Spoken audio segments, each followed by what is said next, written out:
محترم سامعین کرام، 2 ہجری میں جب روزے فرض ہوئے تھے اس وقت روزے کی کیفیت یہ تھی کہ رات کو مغرب کے بعد روزہ افطار ہوا، اس کے بعد جتنی دیر تک بندہ جاگتا رہتا تھا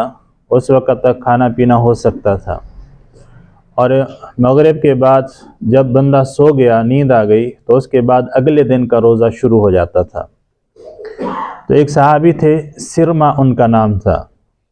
یہ غریب آدمی تھے، محنت مزدوری کرتے تھے، اور وہ غربت کا زمانہ تھا، تو گرمی کا موسم تھا۔ نبی کریم صلی اللہ علیہ وسلم کی مبارک زندگی میں جتنا بھی رمضان آئے سارے گرمی کے تھے، سردی کا رمضان نبی کریم صلی اللہ علیہ وسلم کی زندگی میں نہیں آیا۔ تو سخت گرمی کا موسم تھا، سرما رضی اللہ تعالیٰ عنہ غریب آدمی تھے، اور انہوں نے روزہ رکھا، دن بھر پھر مزدوری کرتے رہے، تو شام کو بہت برا حال تھا۔ گھر تشریف لائے، بیوی سے پوچھا کچھ افطاری کے لیے سامان ہے، تو انہوں نے کہا کچھ بھی نہیں۔ تو چونکہ روزہ تھا، دن بھر محنت مزدوری بھی کرتے رہے، تو بیوی نے کہا کہ آپ بیٹھ جائیں، میں کسی محلے سے کسی سے پوچھ کے آتی ہوں، اگر کھانے پینے کی کوئی چیز ملتی ہے تو لے آتی ہوں۔ بیوی کھانے پینے کی چیز لینے کے لیے چلی گئی، تو سرما رضی اللہ تعالیٰ عنہ یہ کسی چیز کی ٹیک لگا کر بیٹھے، ان کو نیند آ گئی۔ مغرب کے بعد کسی چیز کی سہارا لے کر ٹیک لگا کر بیٹھے، ان کو نیند آ گئی۔ تو جیسے ہی نیند آئی تو ان کی بیوی کھانا لے کر واپس پہنچی، تو دیکھا کہ سرما رضی اللہ تعالیٰ عنہ سو چکے ہیں۔ تو انہوں نے زور سے کہا کہ سرما تو ہلاک ہو گیا۔ مطلب گرمی کا روزہ تھا، سارا دن روزے کے ساتھ محنت مزدوری بھی کرتے رہے، ابھی افطاری بھی نہیں ہوئی، اور اگلے دن کا روزہ ساتھ ہی شروع ہو گیا۔ تو اگلے دن ظہر تک تو انہوں نے برداشت کیا۔ ایک روایت میں آتا ہے کہ ظہر کے وقت بے ہوش ہو کر گر پڑے بھوک کی وجہ سے، اور دوسری روایت یہ آتی ہے کہ ظہر کی نماز پڑھنے کے لیے مسجد کے اندر جب آئے تو نبی کریم صلی اللہ علیہ وسلم نے ان کے چہرے کو دیکھا تو بھوک اور پیاس کے اثرات واضح نظر آ رہے تھے۔ تو نبی کریم صلی اللہ علیہ وسلم نے وجہ پوچھی تو انہوں نے بتایا کہ میرا ایک روزہ افطار نہیں ہوا تھا، مجھے نیند آ گئی تو میرا اگلا روزہ ساتھ شروع ہو گیا۔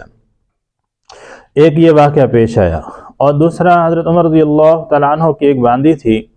حضرت عمر رضی اللہ تعالیٰ عنہ رات کو عشاء کے بعد تراویح پڑھ کے نماز پڑھ کے گھر تشریف لائے، تو باندی سوئی ہوئی تھی۔ تو حضرت عمر رضی اللہ تعالیٰ نے اس کو اٹھایا اور اپنی خواہش کا اظہار کیا، تو باندی نے کہا کہ میں تو سو چکی تھی، میرا تو اگلے دن کا روزہ شروع ہو گیا۔ تو حضرت عمر رضی اللہ تعالیٰ عنہ سمجھے کہ یہ بہانہ کر رہی ہے، تو انہوں نے ان کی بات نہ مانی اور اپنی خواہش پوری کر لی۔ تو جب یہ دو واقعات پیش آئے تو اس پر اللہ جل شان نے یہ آیات نازل فرمائی، تو اللہ تعالیٰ نے روزے کی کیفیت بدل دی۔ پھر روزے کی کیفیت یہ ہو گئی کہ صبح صادق تک کھا پی سکتے ہیں اور اپنے ازدواجی تعلقات بھی قائم کر سکتے ہیں، اور صبح صادق کے بعد پھر کھانا پینا بند ہو جاتا ہے۔ تو دوسرا یہ کہ ابتدائی اسلام کے اندر جب 2 ہجری کے اندر یہ روزہ فرض ہوا تھا تو اس وقت روزے کی ایک کیفیت یہ بھی تھی کہ جو بندہ روزہ رکھ سکتا ہے وہ روزہ رکھے، جو بندہ صحت مند ہونے کے باوجود روزہ نہیں رکھنا چاہتا، چونکہ نئے نئے روزے فرض ہوئے تھے تو ابھی مسلمانوں کی چونکہ عادت نہیں تھی روزہ رکھنے کی،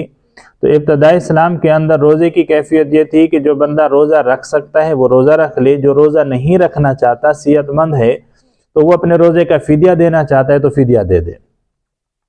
تو اس کے بعد پھر اللہ تبارک و تعالیٰ نے اگلی آیت نازل فرمائی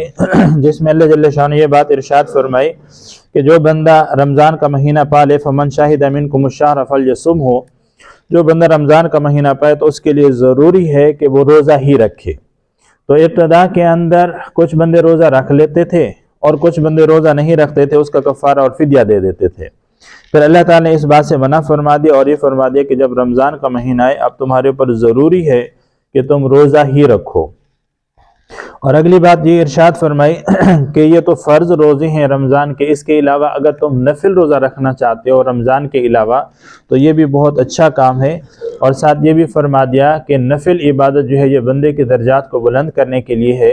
چاہے وہ نفل نماز ہو یا نفلی صدقات ہوں یا پھر نفلی روزہ ہو، جو بھی نفلی عبادات ہیں تو یوں سمجھ لیں کہ یہ اللہ تعالیٰ سے انعام لینے کا ایک اور ذریعہ ہے، کیونکہ جو ہمارے اوپر فرض ہیں جس طرح نماز فرض ہے، روزہ فرض ہے، حج فرض ہے، زکوٰۃ فرض ہے، تو یہ ہمارے اوپر اللہ تعالیٰ کا ایک قرض ہے، اس کو ادا کرنا ضروری ہے۔ جو نفلی عبادت ہے یہ خالصتاً اللہ تعالیٰ سے محبت کا اظہار ہے، کیونکہ اس کے اوپر کوئی جبر نہیں ہوتا، کوئی زبردستی نہیں ہوتی، یہ اللہ تعالیٰ کی طرف سے ہمارے اوپر لازم نہیں ہے۔ تو بندہ جب تنہائی میں 2 رکعت نفل پڑھتا ہے اور نفل کے سجدے کے اندر جو بھی اللہ تعالیٰ سے دعا کرتا ہے تو وہ سیدھی اللہ کے عرش پہ پہنچتی ہے۔ اور نبی کریم صلی اللہ علیہ وسلم فرماتے ہیں کہ جب بندہ سجدے کی حالت میں ہوتا ہے تو اللہ کے بالکل قریب پہنچ چکا ہوتا ہے۔ تو یہ نفل عبادت جتنی بھی ہیں، چاہے نفل روزہ ہو یا نفلی صدقات ہوں یا پھر نفل نماز ہو، تو یہ اللہ تعالیٰ سے محبت کا اظہار ہے۔ تو اللہ تعالیٰ نے عنایت میں یہ بات بھی ارشاد فرمائی کہ اگر تم اپنی خوشی سے کوئی نفل عبادت کرنا چاہتے ہو تو یہ بہت بہتر ہے، اور ساتھ یہ بھی فرما دیا کہ تم روزہ رکھ لیا کرو، تو یہ روزہ بہت بہتر ہے اس چیز سے کہ تم اس کا فدیہ دو۔ تو اللہ جل شانہ ارشاد فرماتے ہیں وَعَلَى الَّذِينَ يُطِيقُونَهُ فِدْيَةٌ طَعَامُ مِسْكِينٍ،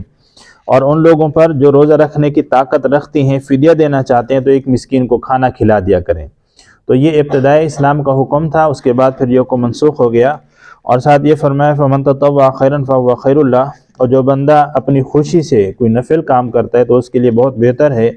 وَأَن تَصُومُوا خَيْرٌ لَكُمْ إِن كُنتُمْ تَعْلَمُونَ، اور اگر تم روزہ رکھ لو تو یہ تمہارے لیے بہت ہی زیادہ بہتر ہے۔ جو کہا سنا اللہ تعالیٰ آپ کو مجھے عمل کرنے کی توفیق عطا فرما دے۔